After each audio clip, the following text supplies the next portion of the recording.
Humanity was officially classified in the Galactic Council's Central Archive as a Tier 9 civilization, the lowest ranking any intelligent species could hold without being completely dismissed as irrelevant. In the vast database of the galaxy, where empires stretched across star clusters and species manipulated gravity like children playing with sand, Earth was marked as a quiet, harmless world with no interstellar presence, no advanced weapon systems, and no signs of expansion beyond its own fragile atmosphere. Analysts from dozens of alien civilizations studied the planet briefly, then moved on without concern. Humans, according to every scan, were predictable, primitive, and entirely unremarkable. They burned fossil fuels, fought wars over land, and had not even unified their own world, let alone stepped beyond it. To the Galactic Council, Earth was not a threat, not even a curiosity worth long-term monitoring.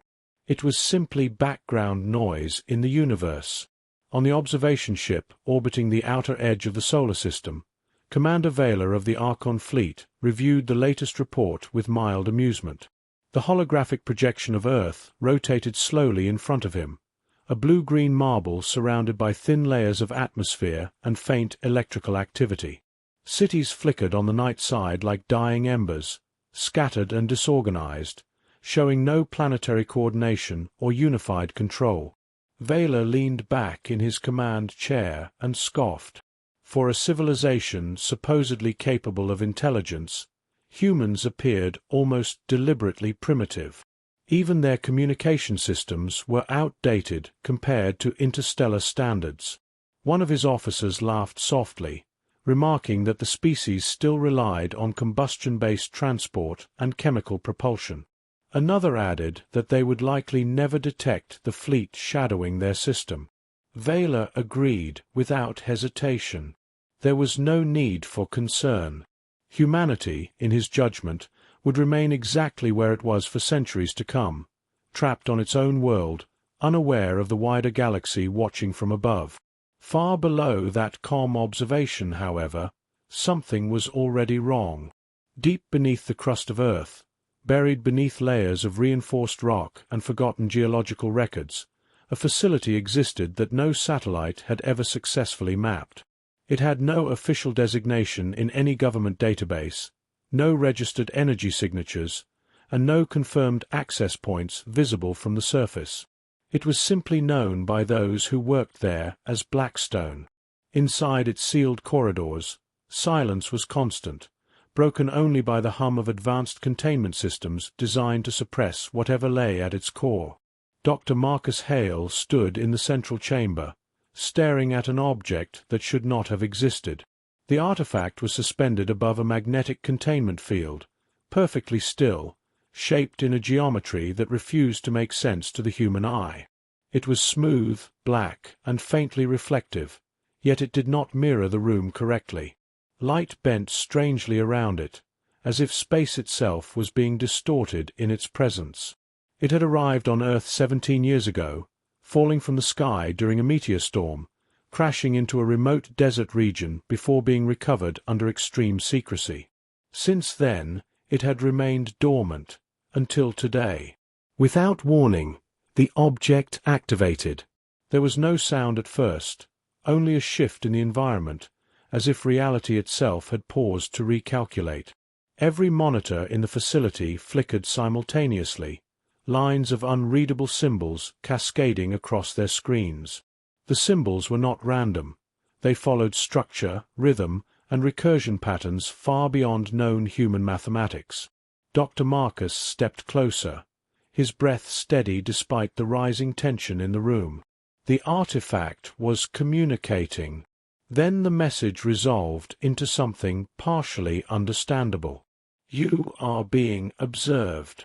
The words were not spoken, nor displayed in any conventional language. They were understood directly by the mind, bypassing translation entirely. One of the technicians behind Marcus stepped back instinctively, knocking over a metal instrument that clattered loudly in the tense silence. Marcus did not move. His eyes remained fixed on the artifact as it pulsed faintly, as though waiting for a reaction. A second message followed almost immediately. "You are weak. Do not respond." A heavy silence filled the chamber. The air felt compressed, as if the facility itself was reacting to the signal. One of the junior researchers whispered that they should shut it down, that they were dealing with something beyond their understanding. But Marcus raised a hand, stopping them. His expression had changed. Fear was present, but it was overshadowed by something else. Curiosity mixed with defiance. If something had been observing humanity, then silence would not protect them. It would only confirm submission.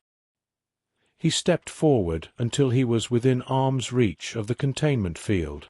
The artifact's light intensified, responding to his proximity.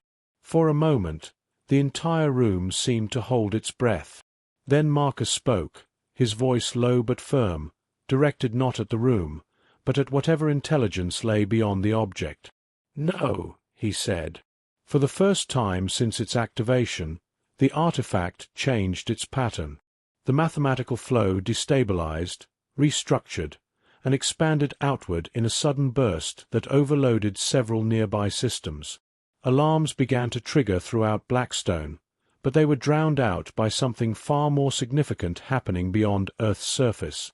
In orbit, the Archon fleet detected a spike in quantum interference originating from the planet below. Commander Vela leaned forward sharply as the data updated in real time. The primitive world had responded. Not with radio waves, not with simple detection pulses, but with a structured return signal that traced the original observation vector backward through space. The implication was immediate and terrifying. Humanity had not only detected the observer, it had identified its origin. On Earth, Dr. Marcus watched the final message appear on the screen as the artifact stabilized into a new state of communication. "Hello, outside observer." And in that moment, deep in orbit, Commander Vela realized the truth that would reshape everything the Council believed about humanity. The weakest species in the galaxy had just looked back. Humanity's response to the alien signal did not remain unnoticed for long. Within hours, the Galactic Council authorized a controlled test, a standard procedure used on newly detected civilizations classified as unstable or underdeveloped. A small unmanned probe was deployed toward Earth, designed purely for observation, equipped with advanced cloaking systems and non-interference scanning technology. It was supposed to enter orbit silently, collect data for several cycles, and leave without ever being detected. For civilizations like humanity, that was always how it went. Watch, record, categorize, and move on. The probe arrived on schedule, slipping into Earth's orbit like a shadow. For the first few hours, everything appeared normal. It scanned atmospheric composition, electromagnetic patterns, communication networks, and technological infrastructure. The results only confirmed what the Council already believed. Humanity was disorganized, fragmented, and far behind interstellar standards. There was no unified defense grid, no planetary coordination, and no sign of spacefaring capability. The probe transmitted its findings back to the fleet with calm precision. On the Archon command ship, officers relaxed. Whatever brief anomaly had occurred earlier was likely just interference or random noise. The situation was under control again. But then something changed. At exactly 7 hours and 12 minutes into the scan, every monitoring system aboard the probe began to spike simultaneously. The data stream became unstable, not because of external interference, but because the probe itself was being actively analyzed. Commander Vela received the alert and immediately stepped onto the command deck. The technicians were already confused. Earth was not supposed to be capable of detecting a cloaked orbital probe, let alone interacting with it. Yet the telemetry suggested something far more disturbing. The probe was no longer just observing Earth. Earth was observing it back. On every display, patterns began to emerge within the probe's own signal reflections. Human systems had picked up the probe's emissions, isolated its structure, and begun mapping its trajectory in reverse. It was as if the planet itself had developed a mathematical intuition for alien technology. Vela ordered a full diagnostic check, but the results only made things worse. The probe's cloaking field was still active. Its emissions were still suppressed. And yet, Earth systems were responding with impossible accuracy, predicting its movements milliseconds before they occurred. On the surface of Earth, deep within the Blackstone facility, Dr. Marcus Hale stood frozen in front of a rapidly evolving data stream. The artifact was no longer just communicating, it was integrating. The same mathematical structures used by the probe were now being reflected inside Blackstone systems. It was as if the artifact had acted as a bridge, allowing Earth's technology to interpret alien data in real time. Marcus realized the terrifying implication before anyone else spoke it aloud. Humanity was not just receiving information anymore. It was learning how the galaxy measured reality. Then the situation escalated. The probe transmitted a final routine scan packet toward Earth's surface. Under normal conditions, it would have been harmless, just another layer of observational data. But the moment it entered Earth's atmosphere, every military radar system across the planet locked onto the same object simultaneously. Nations that had never coordinated before suddenly tracked the same target with identical precision. Even outdated Cold War-era systems activated automatically, aligning themselves with the incoming signal. The entire planet had, without instruction, synchronized its attention onto a single point in space. On the alien vessel, panic began to spread. "They're tracking the probe," one technician said, disbelief creeping into his voice. "That's not possible," another responded. "They don't have orbital awareness systems advanced enough." But the data did not lie. Earth had not only detected the probe. It had reconstructed its movement pattern and was actively calculating its origin point in real time. Humanity was tracing the signal backward through the same spatial distortion channels the probe had used to arrive. It was like watching a species reverse engineer a language they had never been taught. Commander Vela's expression hardened. "Terminate the probe," he ordered immediately. But before the command could be executed, the probe itself responded. Not with a transmission to its operators, but directly to Earth. Every display across the Archon fleet flickered simultaneously, hijacked by an unknown override sequence. The probe systems, still technically under Council control, had been accessed from the planet below. The message that appeared was simple, and unmistakably intentional. "Hello, outside observer." A long silence followed. Then a second line appeared. "We see you now too." Inside the command ship, alarms erupted. The probe was not compromised in a conventional sense. It had been understood. Its entire structure, its communication framework, its quantum encryption layers, had been interpreted and mirrored by a civilization that was never supposed to be capable of such processing power. Vela took a step back, his earlier confidence collapsing under the weight of the realization. Earth was not passively reacting anymore. It was engaging. And somewhere deep within Blackstone, Dr. Marcus Hale watched the artifact stabilize into a new configuration, its once threatening message replaced with something far more dangerous. A handshake. Earth did not celebrate its first successful contact with the outside observer.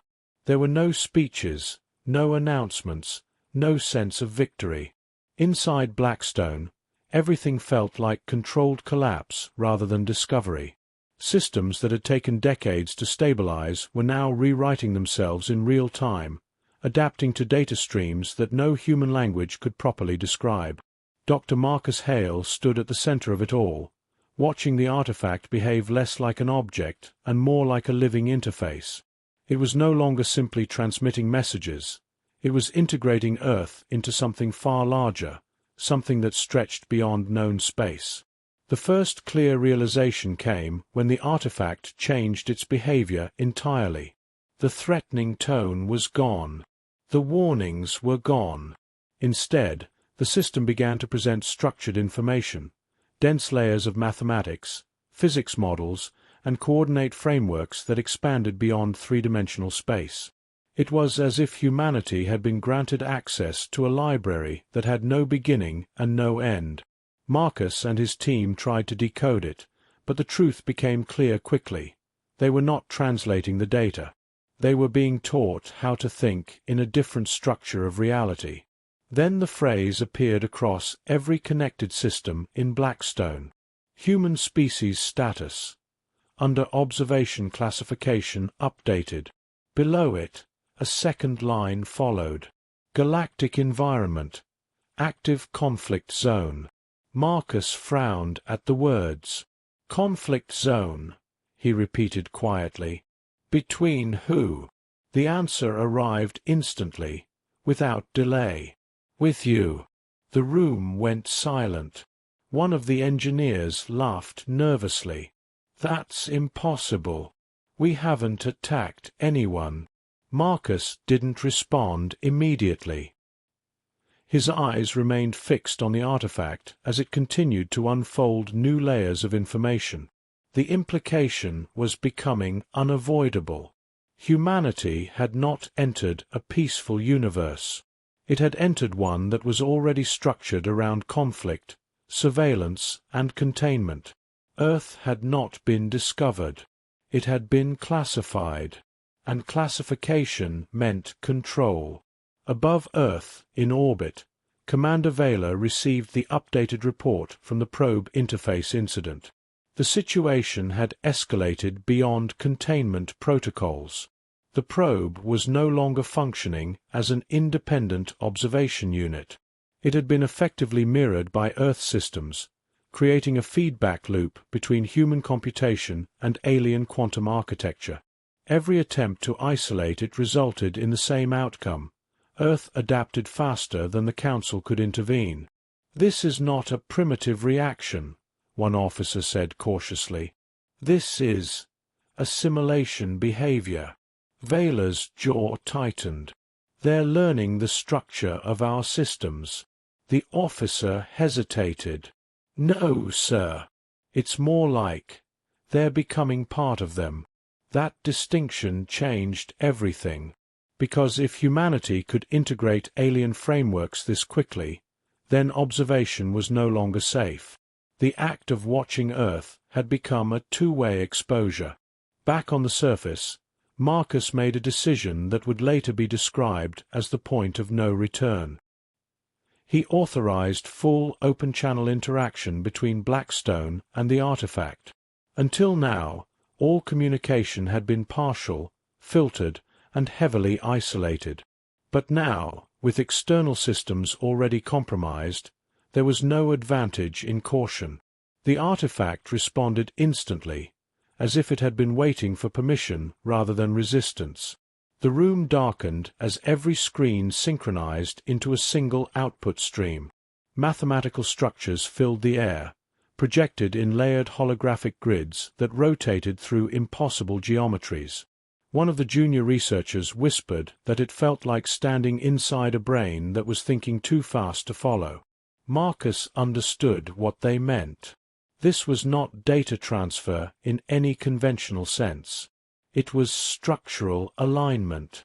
The artifact was reshaping human understanding to match something larger. Then came the instruction set. Constructive adaptation initiated. Species integration path available. Marcus stepped forward slightly. Integration into what? The response was immediate. Galactic network. A map unfolded across the central display. It showed not just star systems, but layered control regions, observation zones, and restricted sectors spanning hundreds of thousands of light-years. Humanity's solar system was marked clearly at the edge of a massive monitored boundary. And now, a faint connection line had appeared, extending outward from Earth into that network. It was not a map of exploration. It was a map of containment. Marcus felt a cold realization settle in his chest. "We were never outside the system," he said quietly. "We were inside it the whole time." At that exact moment, the Archon fleet received a system-wide alert from the Galactic Council. Earth classification status. Revised. Threat potential. Unknown. Intervention protocol. Authorized. Commander Vela read the final line twice before speaking. "They're going to intervene." No one responded immediately, because now everyone understood the same thing. Earth was no longer just being observed. It was being scheduled. And somewhere deep beneath the planet's surface, the artifact completed its next update. Species readiness. Confirmed. Humanity response time. Unacceptably fast. Recommendation. Escalation preparation. Marcus stared at the words, his reflection faintly visible in the shifting light. And for the first time, he realized humanity was not being tested for survival. It was being tested for eligibility. The Galactic Council did not hesitate once the classification changed.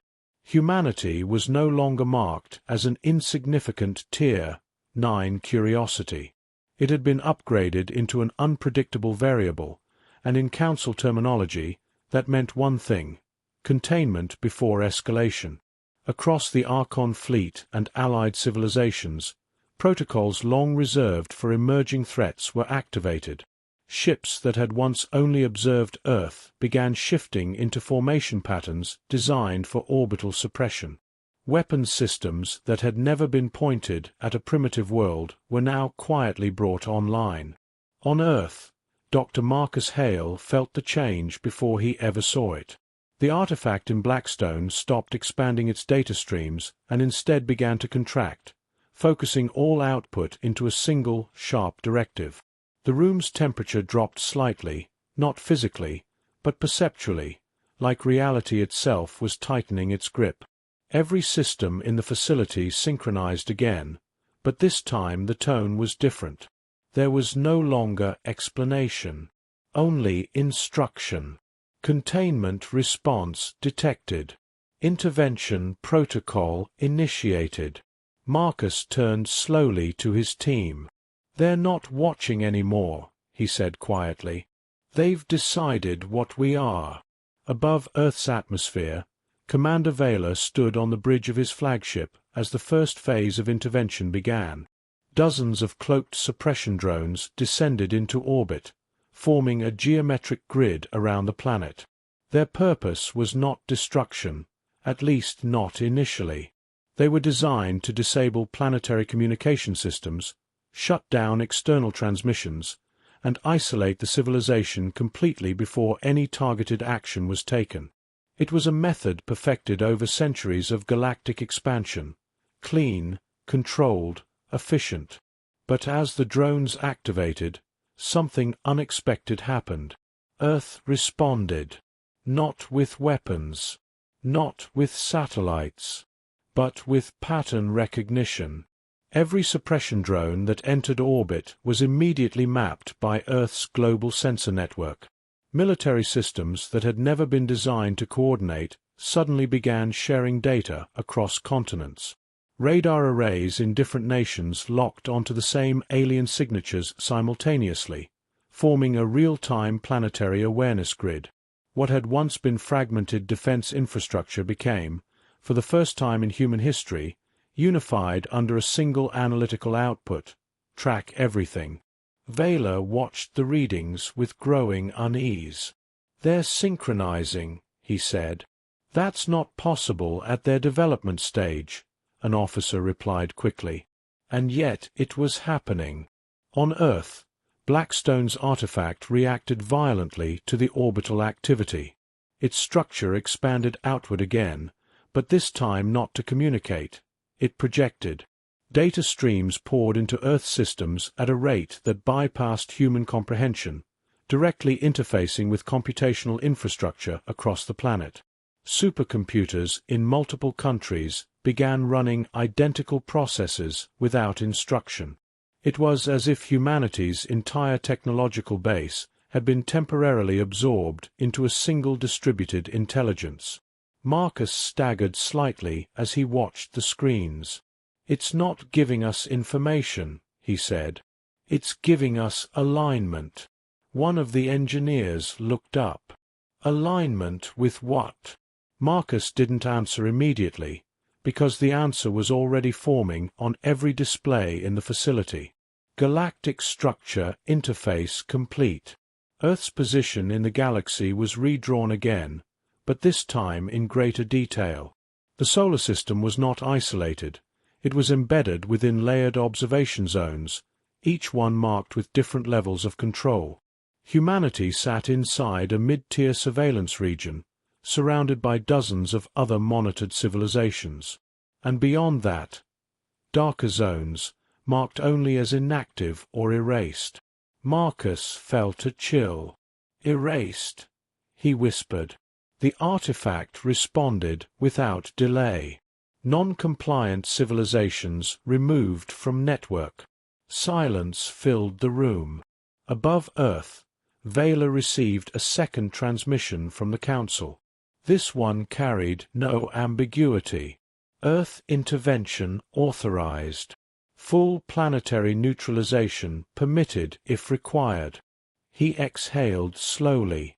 "They've given the order." But even as he said it, something was wrong. The suppression drones were not completing their formation properly. Their targeting systems were cycling through recalculations too fast, unable to stabilize. Earth's planetary defense response was not stronger than them. It was simply adapting at a speed their systems could not predict. Every attempt to lock onto communication nodes resulted in immediate rerouting of those nodes across unknown pathways. "They're rewriting the battlefield," a technician said in disbelief. On the surface, Marcus stepped closer to the artifact. For the first time since activation, it felt less like an external intelligence and more like something anchored into Earth itself. Its projections were no longer isolated to Blackstone. They were everywhere, subtly influencing global computation, subtly guiding synchronization, subtly accelerating human systems beyond their natural limits. And then came the message that changed everything. Adaptive response threshold exceeded. Species classification upgraded. Active counter-network. Marcus narrowed his eyes. Counter-network. The artifact continued. Humanity is no longer observed only. Humanity is observing back through US. At that exact moment, every suppression drone in orbit froze. Not destroyed. Not shut down. Just mirrored. Their control systems suddenly displayed Earth-originating data streams feeding back into their own architecture. The drones were no longer independent alien devices. They had become points of contact in a two-way system. Vela's hands tightened on the command rail. "We didn't just enter their space," he said slowly. A long pause followed. "We let them enter ours." And in the depths of Blackstone, the artifact completed its next evolution cycle. Final interface lock. Humanity active participant in galactic system. Recommendation. Prepare for reciprocation event. Marcus stared at the words, realizing the truth was no longer about invasion or defense. It was about balance. And humanity had just tilted it for the first time. The first transmissions from Earth did not appear as attacks. They did not disable systems or trigger alarms. Instead, they refined them, subtly, precisely, almost respectfully. Navigation grids corrected fractional errors that had existed for centuries. Energy distribution pathways, stabilized fluctuations no council engineer had ever fully resolved. Even the oldest archival networks reorganized themselves into more efficient structures. Humanity was not trying to conquer the network. Humanity was improving it. Commander Vela watched the incoming streams cascade across his tactical interface.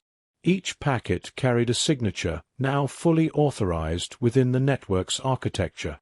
The classification marker that once labeled Earth as an anomaly had been replaced with something unprecedented. System role. Equilibrium participant. The Council had spent millennia maintaining balance between expansionist civilizations and those that preferred isolation. Entire doctrines had been written around the dangers of rapid adaptation species. Yet none had ever transitioned from subject to stabilizer within a single cycle of observation. Until now. Within Blackstone, Dr. Marcus Hale observed the artifact entering what could only be described as harmony. The violent floods of incomprehensible data slowed into coherent pathways. Humanity was no longer struggling to interpret the network. The network was adjusting itself to accommodate humanity's methods of interpretation. Patterns began emerging that resembled human logic structures, redundancy layered with creativity, flexibility paired with resilience. Humanity had not reshaped the system entirely, but the system had begun reshaping itself in response to humanity's presence. Marcus understood something profound. The galaxy had always optimized for stability. Humanity optimized for possibility. Now both principles existed inside the same framework. Across Council territories, long isolated civilizations began registering subtle changes.